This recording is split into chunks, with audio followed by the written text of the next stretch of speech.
I never stay in one country for a long time. It gets boring. I like to move on, see new places, meet different people. It's a good life, most of the time. When I need money, I get a fruit. In Europe you can pick fruit most of the year. You need to be in the right country at the right time, of course. It's not easy work, but the money's not bad. I like to go south in the winter. Life is easier in the sun, and Northern Europe can get very cold in the winter.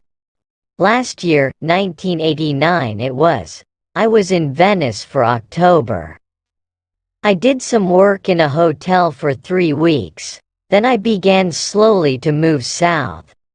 I always go by train when I can. I like trains. You can walk about on a train, and you meet a lot of people. I left Venice and went on to Trieste. There I got a cheap ticket for the slow train to Sofia, in Bulgaria. This train goes all down through Yugoslavia, and takes a long time. A day and a half. But that didn't matter to me.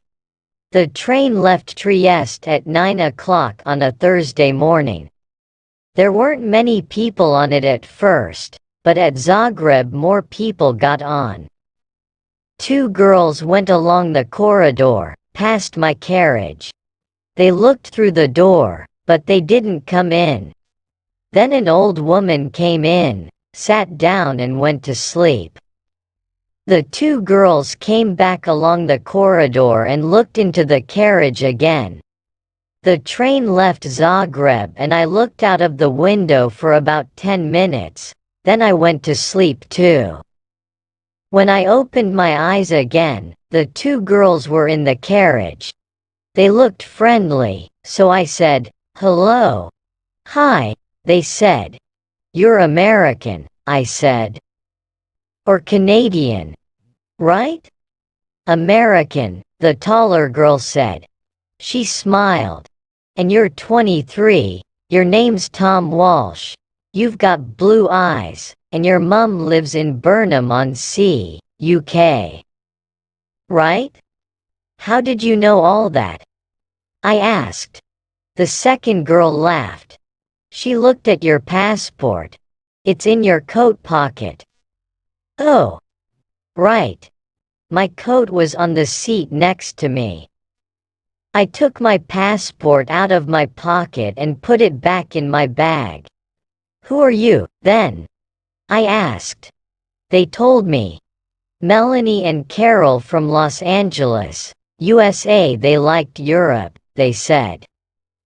They knew a lot of places: Britain, Holland, Denmark, Germany, France, Spain, Italy, Yugoslavia, Bulgaria, Greece.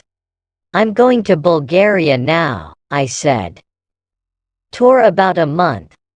Then I'm going south for the winter, Cyprus, or perhaps North Africa." "Oh yes," they said. "We love Bulgaria. Sofia's a great town." "Wonderful. What do you do about money?" I asked. "Well, you know," Carol smiled. "Sometimes we get a little job. This and that. But what about you?" "Yeah, come on," Melanie said. "Tell us about you. Tom Walsh with the blue eyes and the mum in Burnham-on-Sea. What are you doing with your life, hey?" So I told them. They were nice girls. They were older than me, perhaps 27 or 28, but I liked them. We talked and laughed for hours. I told them a lot of stories about my life. Some of the stories were true, some weren't. But the girls laughed, and said I was a great guy. I asked them about Bulgaria, because I didn't know the country. They knew Sofia well, they said. "Hey, Carol," Melanie said. "We're staying in Bela Palanka for a day or 2. But let's go over to Sofia this weekend and meet Tom there. We can meet him on Saturday night at the Hotel Marmara. Yeah, it's a good hotel, Carol told me. Cheap, but good. What do you think, Tom? Great. I said. Let's do that. The train was very slow. We got to Belgrade at 6 o'clock in the evening, and a lot of people got off. There were only me and the girls in the carriage then. The guard came and looked at our tickets, and went away again. Carol looked at Melanie. Hey, Mel, she said. Why don't you and Tom go along to the restaurant? I'm not hungry, and I want to sleep for an hour. Food's very expensive on the train, I said. I haven't got much money just now. I'm going to get a job in Sofia. Oh, Tom, Melanie said. Why didn't you tell us? Look, you're a nice guy, right? We're okay for money this week. We can buy you a meal. Of course we can, Carol said. And look, in Sofia, we can take you to the best restaurant in town. It's a great place. We love it. What could I say? I was hungry. They had money, I didn't. So Melanie and I went to the restaurant and had a meal. When we came back, Carol was still alone in the carriage. Melanie put her feet on the seat and went to sleep. At Nice, some more people got on the train, and two old men came into our carriage. They looked at Melanie's feet on the seat, and talked in loud voices. Carol laughed, and Melanie opened her eyes and sat up. Are we nearly there? She asked Carol, and looked out of the window. Yeah. About half an hour, I think. Why are you getting off at Bella Palanca? I asked. What are you going to do there? Melanie smiled. Find a cheap hotel, meet people, take a look at the town. You know. Just for a day or two, Carol said. But there's nothing there. Oh well, you never know, Melanie laughed. See you in Sofia, right? On Saturday night. The Hotel Marmara, okay. 8 o'clock, Carol said. Don't forget now. Okay. Great, I said. See you there. The train came into Bella Palanca and stopped. The two girls got off and stood on the platform. They smiled at me through the window. Saturday. 8 o'clock, Melanie shouted. Okay, I called.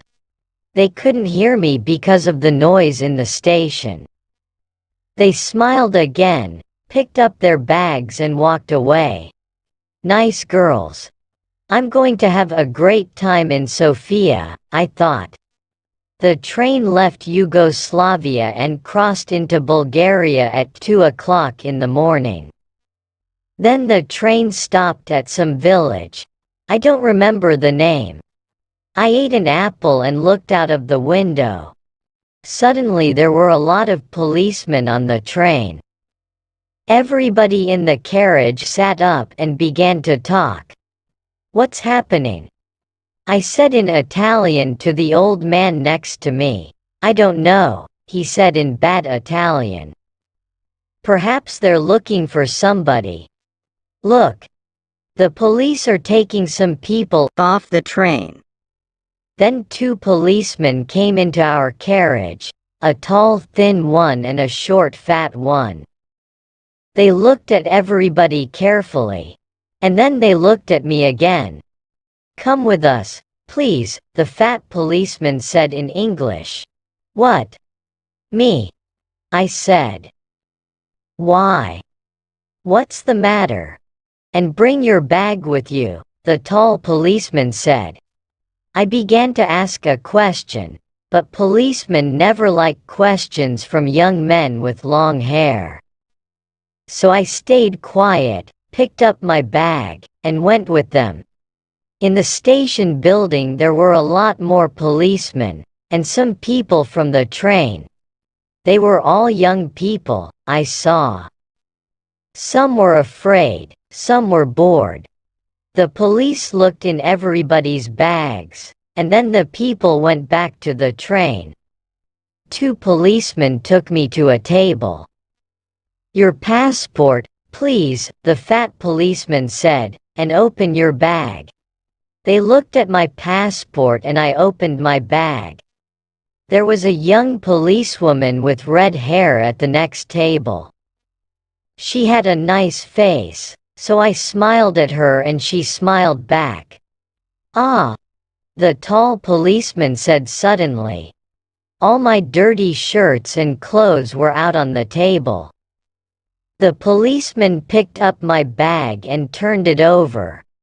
Onto the table, out of my bag, fell packet after packet of US American dollars. Nice, new dollars. $50 notes in big packets. A lot of money. My mouth opened, and stayed open. I couldn't find my voice. I was suddenly a very interesting person, and a lot of police ran up to our table and stood behind me. 50,000. 100,000. 150,000. There's $200,000 here, the tall policeman said. "What an interesting bag, Mr. Tom Walsh." I found my voice again quickly. "But it's not my bag," I shouted. There was a big, happy smile on that policeman's face. "Well," he said, "it's got your name on it. Look." So I looked, and of course there was my name, and yes, of course, it was my bag. So how did $200,000 get into my bag? "You cannot bring US dollars into this country," the fat policeman said. He had very short gray hair and little black eyes. He didn't smile once. "But I didn't bring them," I said quickly. "They're not my dollars. I never saw them before in my life, and there was a lot of noise in the station." I looked out of the window and saw my train. Slowly, it began to move. "Hey! 5!" I shouted. "That's my train." The tall policeman laughed. It was a great day for him. "Oh no," he said. "You're not getting back on that train. You're staying here with us, in our beautiful country." He smiled, happily. So I never got to Sofia on Saturday. I was very unhappy about that. I wanted to have a little talk with Melanie and Carol. Ask them 1 or 2 questions, you know. "You're a nice guy, Tom. See you in Sofia, okay? Take you to the best restaurant in town." "Yeah. Great." And I never got down to Cyprus or North Africa that winter. Oh well, I live and learn. It's not an easy life, in prison. But it's warm in winter, and the food's not bad. And I'm meeting some interesting people. There's a man from Georgia, USSR Boris. His name is. He comes from a place by the Black Sea. He's a great guy. When we get out of here, he and I are going down to Australia. Brisbane perhaps, or Sydney. Get a job on a ship, start a new life. Yeah, next year's going to be